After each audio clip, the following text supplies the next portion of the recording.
Hi, I'm Cora Jokinen, president of Torq-Masters Industries. This is my husband, Eric Jokinen. Hi, how you doing?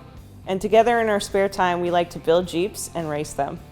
So today I'm going to give you 3 top tips about welding overhead and how to be safe about it and how to have a good time while doing it. First tip today is safety. When welding overhead, you have to be extra careful. So I always wear a really good thick pair of MIG gloves. I wear a beanie to protect my hair, and I prefer an auto darkening helmet because it's easier to see under there when you go to set up. And one thing that maybe the beginner welder wouldn't think about is earplugs. You have to be really careful of your ear canals when you're welding overhead. So these are number 1 when you're talking about safety and welding overhead. So I've got tip number 2. Tip number 2 involves things like jack stands, or in this case, an automotive lift. They get in the way, and you really need to practice how you're going to approach the weld or your position to make sure you can get from point A to point B without having to stop.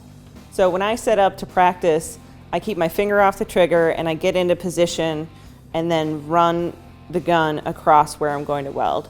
And then that way I can make sure that I'm clear of all obstacles and I'm safe and that I'm not going to knock over a jack stand.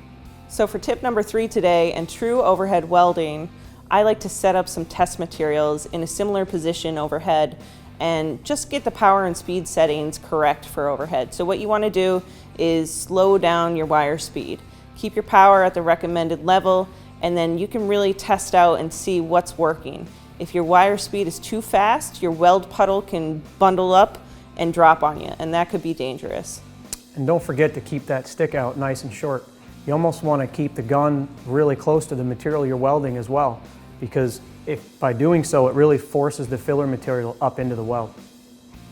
Check out more build pictures and tips videos on our Facebook page, Aussie Locker. And for more information on the Miller products that we use here in this shop, check out millerwelds.com.